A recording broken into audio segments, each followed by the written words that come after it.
The sign was promising because this shop has had some intriguing cross-stitch kits for months and months, and I was hoping that they might still be there.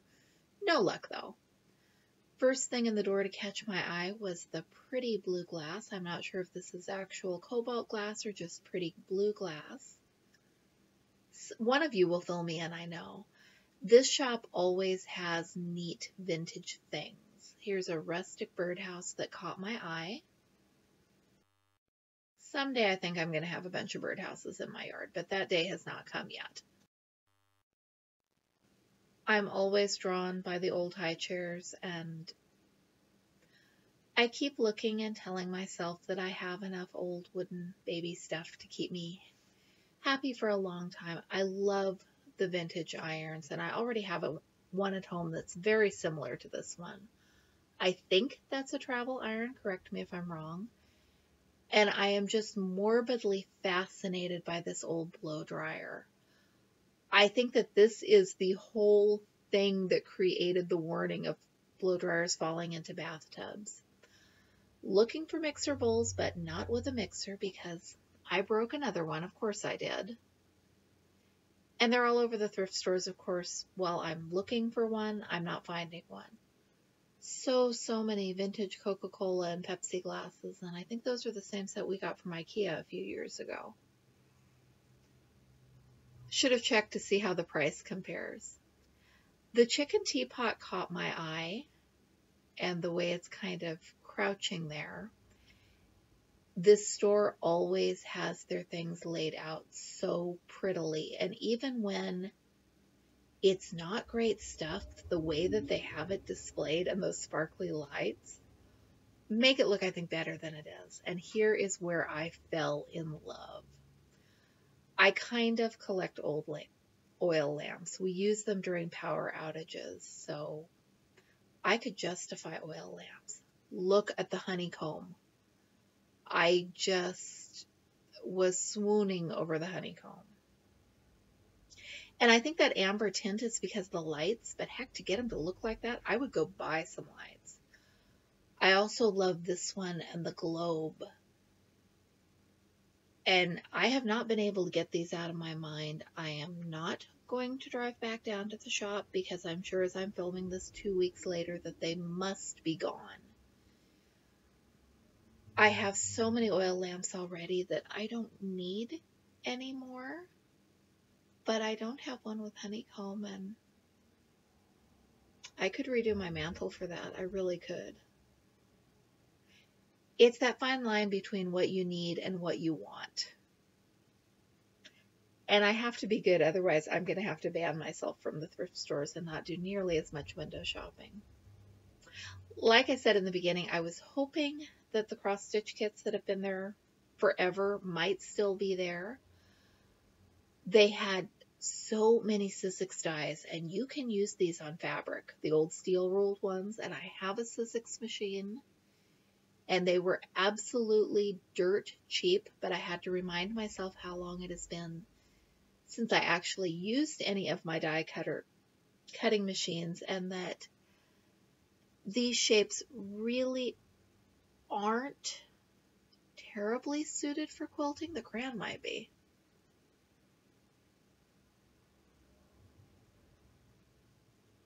I don't know. I looked through them and I resisted temptation, and I was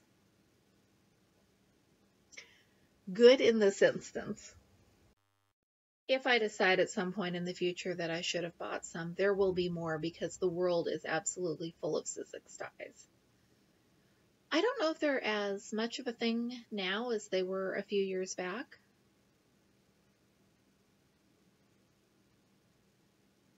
And I really spent a long time looking at those. I think it was the little people with the hair that really were catching my attention and tempting me. This is one of the shops that they have their fabric and their yarn organized. That yarn, I think, what was it, $1 a skein? And compared to the socks I just knit with Hobby Lobby clearance yarn, I can do so much better if I resist the thrift store yarn, except for rare exceptions, and just wait for the Hobby Lobby sale.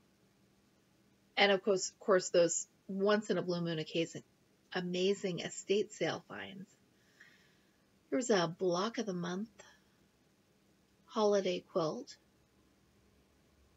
and fabric was $1 a yard at half price. That wouldn't have been bad, but I was being conscious of how much fabric I have at home and not buying fabric, and we'll talk about that more later. I always check for the vintage. What is the name of that word? The old plasticky needles that I like so much. And now and then I find them. This is the first time ever I have found Denise interchangeable needles.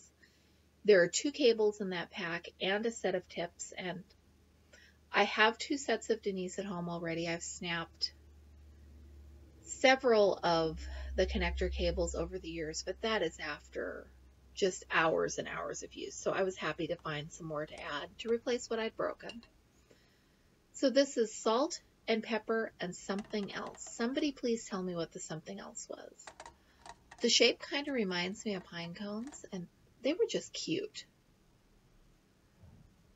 This is my second shop of the day, and another one that always has great vintage.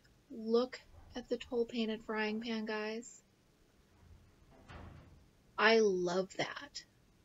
I want to learn toll painting. My mom used to do so much. I bet she could teach me, and maybe when things settle down, I should start looking at estate sales with the idea of things that I could toll paint. Although, honestly, I could go out in my barn and look for things to toll paint and probably find some things.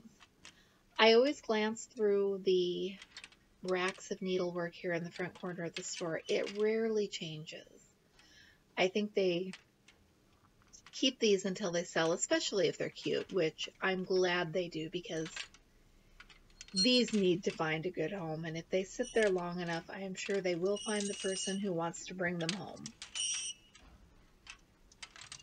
Some of them just seem really old. I like that Hawaiian tablecloth. And I'm thinking I've unfolded that. That must have been on a different shopping trip. Look at these sampler cards. They are priced, antique store prices on this one, and I'm not quite sure how they were intended to be used. I get that it's a kid's toy. I'm really intrigued by the concept. Not intrigued enough to pay however much they were asking for them. And I think that's some wood burning. This is why I probably shouldn't wait 2 weeks between filming the video and coming home and recording the audio, because I look back over some of this and I forget what I was looking at. There was a gorgeous still life up on the wall, and I didn't get a picture of it. It was $3, and I'm kicking myself for not spending the $3, but at the same time, I know that there is nowhere that I would have hung it. Because if I'm hanging things on the walls, I've got some bigger things I love better. The wall situation is not going to change since I plan on staying in this house for a very long time, but it creates problems when I'm at the thrift store falling in love with artwork. I have found some fabulous patterns here. This was not a day for fabulous patterns, but that's okay, because if I found great things every time, like I said, I'd have to quit thrifting. This was a big gallon-sized bag of 2-inch green strips for $5. And I told myself, it was a good deal. It was pretty fabric. I told myself that I wasn't going to buy it because I wasn't going to go home and immediately start sewing it. And at the time, that sounded like a really good idea, but then I made the last minute decision to go to the coast with my mom and told myself that I'd run into the thrift store, and if it was still there, I would buy it. A week later, it was still there, and this little bag of 2-inch squares was also still there, along with another partially finished quilt and some red fabric. And at that point, a week later, these eventually found their way into my house. And of course, I was dead set on I was going to start sewing with that green fabric at the coast, and we all know that I didn't. I made significant progress on one of the other bags of scraps I bought, though, so it works out. And I think I did come up with a better idea for those green strips, but it's going to require adding some more fabric that I don't quite have my hands on yet. Of course, I'll show you when I finally get started on it. I think it's going to look good. This shop always has their crafting stuff so well laid out in labeled bins. The ladies running the show really seem to care that they're raising money for their cause. I still don't know what their cause is, and making it easy for people to find stuff they want to buy. Look at these little ribbons that I cropped out of the corner of the screen, but they're all individually labeled, and I bet for junk journaling and stuff that those would be perfect. I'm going to talk myself into going back there, aren't I? I think, I imagine that a lot of their donations come from older households. The bin of cross-stitch kits was empty, but